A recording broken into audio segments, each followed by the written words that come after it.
Whoa, you're going to Disney. Congratulations. We're here to help. Don't worry. Here's tips on Hollywood studios.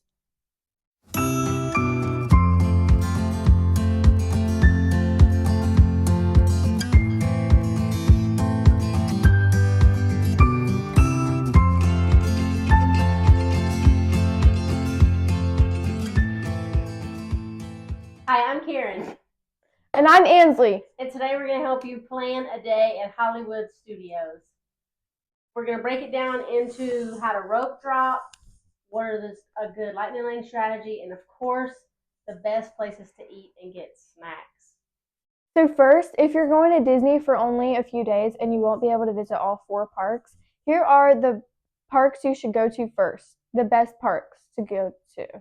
Okay, so the number one is pretty obvious, Magic Kingdom. It's Disney World's most iconic park. It has the castle, the magic. Um, it's especially good for if you have little kids. They have a lot of little rides. Next, I would say is Hollywood Studios, which is what this video is on. And I think it has, in my personal opinion, I think it has the best rides. And it has great theming. It's pretty large. It is a little bit hard to navigate, but that should definitely be your second option. Third, I would say Animal Kingdom, or I feel like Animal Kingdom and Epcot are kind of equal. It just depends on what you prefer. If you are only going for a few days, but you still want to visit all of the parks, you can park hop. You will be at the parks a little bit shorter, but that way you can visit the parks still in your trip. That made no sense, but Another thing to think about is which park should you go to on which day. Some things that to think about for that is to look at the hours. So if there's a park that's open later one day, that probably means it's going to be busier, but that means you have more hours to go to do the stuff in the park. The other things to think about is extended hours and ticketed events like the holiday parties and the extra ticketed events. So they're going to close earlier on those days. And then the extra magic hours are for those people staying in deluxe resorts. So the fancier resorts, if you're staying in those, you probably want to go to the park that offers those hours.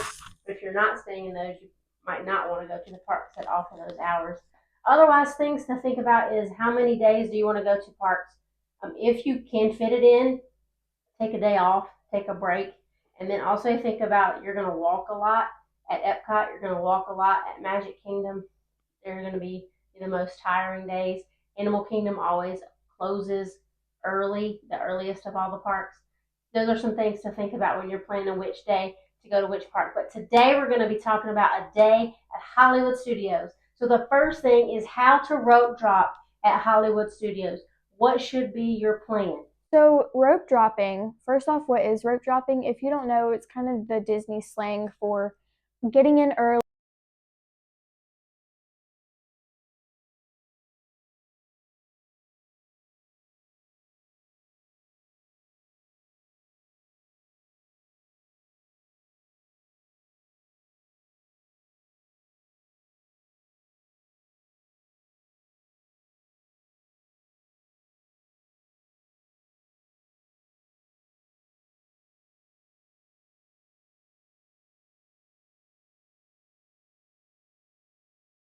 So when you get in, you're going to go through security. It's a very fast process. That normally doesn't have a line. You just walk through, keep going.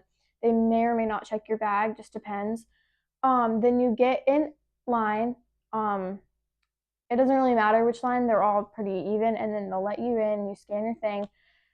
Once you get into the park, you have a choice. There's a few rides that you can rope drop, or that we recommend rope dropping. Slinky Dog, that we only recommend if you have younger kids. It's not that great if you have older kids like us. We do recommend riding it though. Just try to get a lightning lane maybe. Tower of Terror, Aerosmith, and Rise of the Resistance. So if you want to take the route of Sunset Boulevard, you can go to Aerosmith and Tower of Terror, knock those out.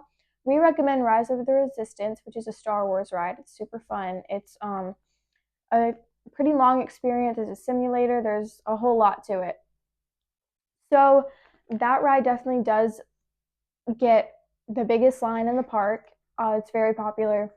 And one thing we want to warn you about is it can close in the morning a lot. So if have a plan B just in case it is closed.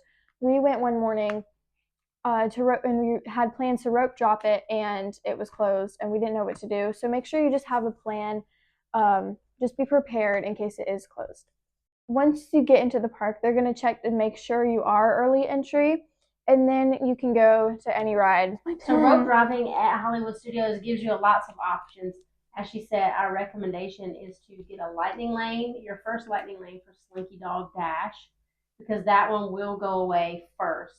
And then choose if you want to do Tower of Terror and Aerosmith, or if you want to go Rise of the Resistance, which is what we recommend doing. And once you do the Rise of the Resistance and it's actually running, you're going to basically walk as a line and make the queue, or make a line as you walk through the queue.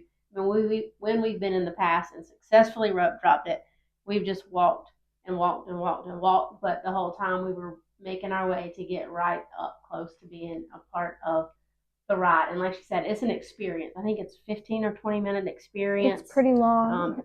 In addition to the actual ride. So it's very much worth it. And the benefits to rope dropping are you go ahead and you knock out that longest wait ride in the morning. And so once that's over, you've got the whole park to focus on. You've already ridden that ride, especially Rise of the Resistance, because she said it breaks down. But that's the benefit. You don't feel like you're waiting in a 75-minute to 100-minute wait, moving 3 feet and keep waiting. It's better for us. We like it to get up and rope drop in the mornings. It's really early, but rope drop. Yes, we definitely recommend. A lot of people, when they hear that, they're like, oh, I don't want to wake up early on vacation.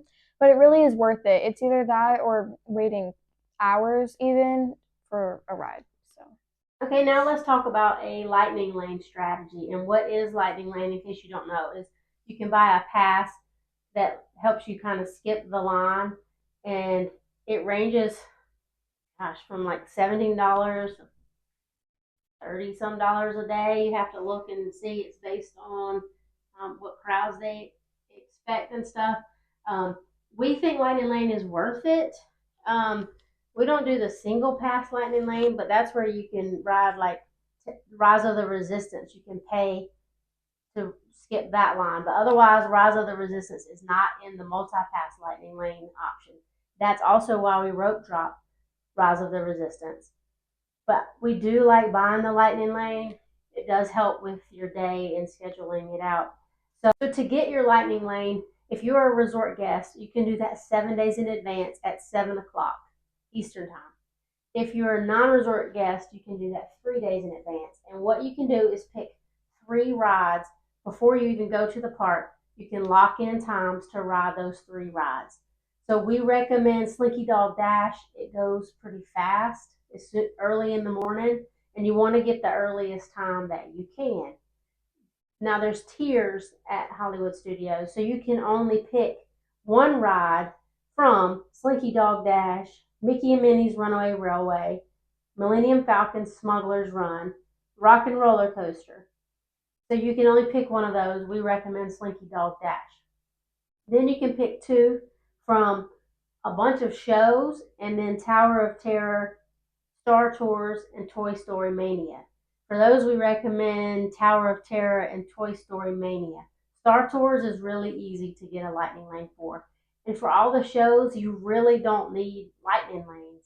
You can, if you're worried your spot they might not have room in that show and you really want to see it, you can get a Lightning Lane. I mean, we did get turned away from Frozen Ever After because we showed up a little late and we had to wait for the next show. So if you want to guarantee a spot in a show, you can use a Lightning Lane for a show, but you don't need one to see the show typically. So you go in with Slinky Dog, Tower of Terror, and Toy Story Mania as your 3 Lightning Lanes. It all depends on what times they have available and what you want your day to look like. We typically like to take a break in the middle of the day. This year we took a sick kid back to the hotel break, but we like to take a little break, take a little snooze for some of us, and then go back to the park and make sure that we're have the energy to stay late, because we also went to see a Fantasmic late at night. We recommend that show. That one's a really good show. They have other shows. They have Beauty and the Beast live on stage. They have Indiana Jones stunt show. sadly they're saying goodbye to the Muppets, and they have the Frozen Ever After sing along. They're fun. Hollywood Studios, by the way, I have older kids. They have the Disney Junior stuff. So if you have little kids who love those characters, make sure you go see that show. Make sure you go see those characters. They're really super cute and fun. We have just outgrown that stage, and we are more of the go ride the other rides. But if you're wondering what rides are what, so they've got Aerosmith, which is an indoor roller coaster. It does flip a few times, but my kids really like it because they don't really know they're flipping upside down. Tower of Terror is a drop ride. It can be a little creepy, so make sure you check that out if you're worried about kids being scared. Smuggler's Run, you're driving the Millennium Falcon. That's kind of fun for groups and families. And then Mickey's Runaway Railway is just a cute little ride for everybody in all ages. Slinky Dog is a pretty tame roller coaster, so it's great for kids, great for families. Toy Story Mania is a shooting like carnival game, and then they have Alien Swirling Saucers, which kind of spins, but it doesn't spin all the way around, so it doesn't make some people sick like the teacups. Anyway, that's kind of a Star Tours is a simulator. That one can make me dizzy. It's in a room and the screen and your chairs move. It can kind of make me a little dizzy on that one. But those are a quick rundown of the rides they have at Hollywood Studios and the Lightning Lane strategy we think you should take. Next topic is my favorite food. So Hollywood Studios is definitely the best park to do a sit-down restaurant if you want to do that. Our personal favorite is the 50s Primetime Cafe. It's like a Southern home-style cooking kind of theme. The servers are your aunts and uncles, and they'll give you a hard time. They'll make sure you know your manners. It has pretty good food, like Southern menu. Quick service options are great too. Definitely mobile order for that and to make it a lot quicker. Woody's Lunchbox is our favorite. They have really good sandwiches, Pop-Tarts, which we'll get more into in a second. So now onto the snacks. We got Mickey waffles probably first thing. Well, not first thing, but after we rope dropped, we got some Mickey waffles, which are a classic. They were pretty good. Then we got the Num Num cookie, which is pretty new. They have that in California, and it was amazing. We didn't literally get a Num Num cookie for breakfast, but oh yeah, in addition to the waffles, this is out of order. But yeah, it was at night. We got a Num Num cookie. We were a little upset because we missed it when they were warm. I think you're a little late for that, but they're definitely really good warmed up. If you can try to get them heated up, highly recommend. But yeah, it's just a big cookie, super good. Now to the Pop-Tart from Woody's Lunchbox. We got to get the hot cocoa one, which was limited edition only.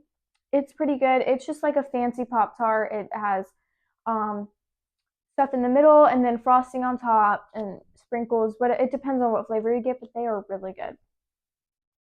Next is a Ronto wrap from Ronto Roasters. Is that what it's called? In Star Wars Land. It's just like a little piece of sausage on pita bread. You can get eggs, stuff like that on it. It's a good little less sweet breakfast. Those are pretty good. They also have it for lunch, but we get get the breakfast one. It's a good quick breakfast. Next are churros with candied bacon and aioli sauce. Aioli. Fancy churros that were fancy churros. Yeah, like they're really good. They were pretty good. And then what's that place called? Hydraulics. It's like a little stand out near Star Tours and Muppet Land. And they also have cinnamon rolls with Coca-Cola glazed nuts, which sounds really weird. They were okay. But they were okay. I didn't really. Yeah, it's our mantra kind of to just eat hefty snacks all day long and share. We don't really slow down enough to eat big meals. We just snack all day. And go to a sit-down restaurant. But it is a good part, like you said, to choose a restaurant because the amount of things there are to do there, you can fit it in your day better at that park.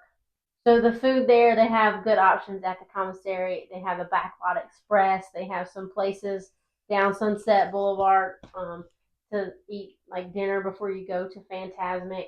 But you just look on the app under the dining options, look up the menus. Something that I do is I look at the menus and I jot down things that I know our family might like, and then I turn it into a little spreadsheet and take a screenshot of it and have that as a reference point of the things that we really want to eat or things that where we know things are that we like to eat. And we end our night with a tub of refillable popcorn tub of popcorn at Fantasmic for a fun day at Hollywood Studios.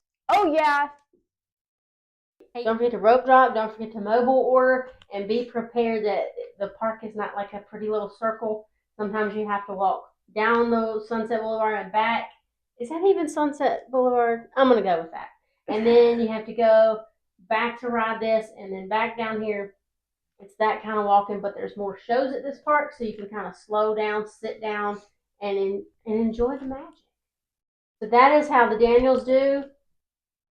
Hollywood Studios. Hey, thanks for watching. We're going to do other videos. We have one for Magic Kingdom. We have top 10 Disney tips, and we're going to do the other parks. Stay tuned to see what the Daniels do next. Oh, the Daniels do.